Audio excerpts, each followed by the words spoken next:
अयोध्या जानवरों में बढ़ रहे लंपी वायरस को लेकर जिला उप चिकित्सा अधिकारी डॉक्टर अरुणेंद्र सचान ने बताया कि किसान अपने जानवरों का वैक्सीनेशन कराएं, जिसके लिए सभी पशु चिकित्सालयों में संपर्क किया जा सकता है। डॉक्टर सचान ने ये भी बताया जिन पशुओं में लंपी वायरस का प्रभाव आ चुका है उन पशुओं को अन्य पशुओं से अलग खाने पीने की व्यवस्था किया जाना चाहिए एवं उनकी साफ सफाई खान पान पर विशेष ध्यान देना चाहिए। इस बीमारी में पशु खाना पीना कम कर देते हैं, ऐसे में उनको इम्यूनिटी बढ़ाने वाले खाद्य पदार्थ देने चाहिए। लंपी वायरस से संक्रमित पशुओं के इलाज के लिए अपने नज़दीकी पशु चिकित्सालय से संपर्क कर दवा देना चाहिए। ये जो वायरस वैक्सीन चल रही है इस समय हमारे पास जितनी वैक्सीन आई थी उसका 95% जो है प्रयोग कर लिया गया है क्षेत्र में। आज पुणे जो है गाड़ी लखनऊ गई है, वहाँ से और वैक्सीन आएगी। हम लोग वैक्सीन पे जोर दे रहे हैं। हमारी इस वैक्सीनेशन में रिंग वैक्सीनेशन होता है। रिंग वैक्सीनेशन का मतलब दूर से एक रिंग कवर करते हैं और जहाँ जिस गांव में हो जाती है, जिस क्षेत्र में हो जाती है, उसके 1-2 किलोमीटर बाहर से हम वैक्सीनेशन शुरू करते हैं। तो हमारे यहाँ वैक्सीनेशन चल रहा है। हमारी तहसील में सब जगह जो है दोनों ब्लॉकों में चल रही है, शहरी क्षेत्र में चल रही है।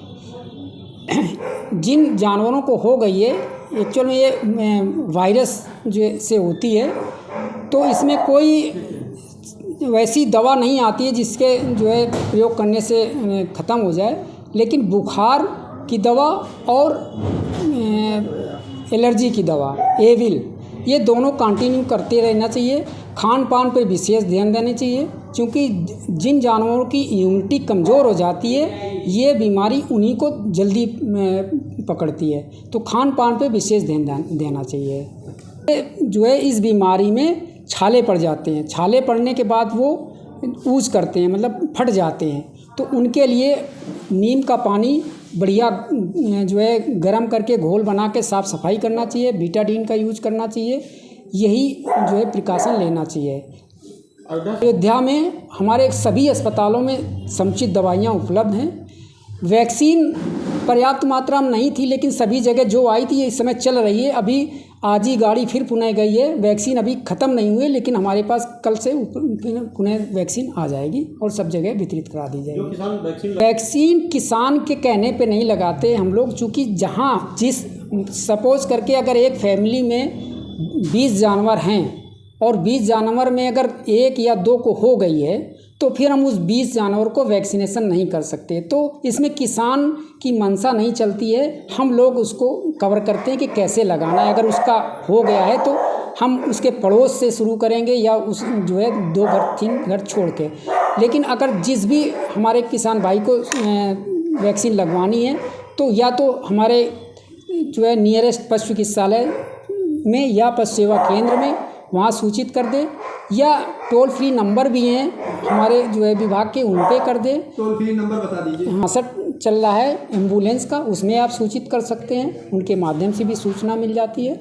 या जो है किसी भी ग्रुप में, चाहे ज़िले का हो या तहसील के ग्रुप बने हैं, उनके माध्यम से सूचना हमको मिल जाती है। पशुपालकों से हमारा जो है यही अनुरोध है कि अगर इस तरह की बीमारी पता लग जाए या उनके जानवर में इस तरह का कोई फुंसी या चारा छोड़ना बंद कर दें, वो तत्काल अस्पताल से संपर्क कर लें। उनको समुचित दिशा निर्देश मिल जाएंगे। अस्पताल से जो उचित दवा है वो उनको उपलब्ध करा दी जाएगी। हमारा यही उनको संदेश है। उपलब्ध हैं जो LSD में जो हमारे इसमें ज़रूरत पड़ती हैं, बुखार की, एलर्जी की, जो एक सिंपल एंटीबायोटिक टेरामाइसिन की चलती है वो, आइवरमेक्टिन कभी कभी हम लोग इम्यूनिटी बूस्टर के लिए प्रयोग करते हैं, वो भी हमारे पास सारी हैं। 4 में हम लोग इम्यूनिटी बूस्टर के लिए जो है अजवाइन, हल्दी, मेथी, इन सब का घोल पिलवाते हैं। नीम के पत्ते का जो है पानी बॉयल करा के उससे नहलाते हैं। यही हमारा मेन है। हमारा एक जो है ध्येय रहता है कि पशु की इम्यूनिटी कमज़ोर ना होना पाए। हम जिस भी पशु को हो जाता है उसको जो है नियरेस्ट उसके दूसरा पशु नहीं आना चाहिए, उसको दूर कर देना चाहिए। उसका खान पान, पानी के पीने की व्यवस्था वो सब अलग से रखनी चाहिए। यही रख रखा हुआ है उसका। अच्छा, ये जो बीमारी होती है बच्चों में ज़्यादा देखी गई है और रिकवर भी होने में थोड़ा सा टाइम लेती है। बड़े जानवर जो एडल्ट जानवर हैं उनमें थोड़ा सा प्रकोप कम देखा गया है। तो अगर किसी गाय का बच्चा इफ़ेक्टेड है और माँ के पास जाता है और माँ के पास जाना ज़रूरी है, तो उसके लिए हम यही कहते हैं कि नीम के पानी से गाय को उससे संपर्क में आने के बाद तत्काल नहला दें और जो है अच्छा से अच्छा उसको इम्यूनिटी बूस्टर वाले दवाइयाँ और चारा दें। बिल्कुल सही कह रहे हैं। हमारे यहाँ जागरूकता जो है हर ब्लॉक स्तर में कैंप लगातार, आज से नहीं, पिछले चूँकि FMD वैक्सीन इसके पहले चल रही थी, तो उसके माध्यम से जैसे ही केस एक आध प्रकाश में आए हम लोगों ने कैंपिंग शुरू कर दी।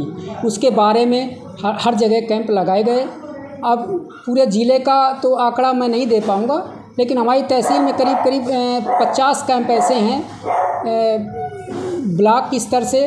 और एम्बुलेंस जो हमारी एक यूनिट चलती है उसके माध्यम से हम लोगों ने प्रचार करवाया है। तो doctor Arunendra Sachan, deputy CDO सदर, अयोध्या।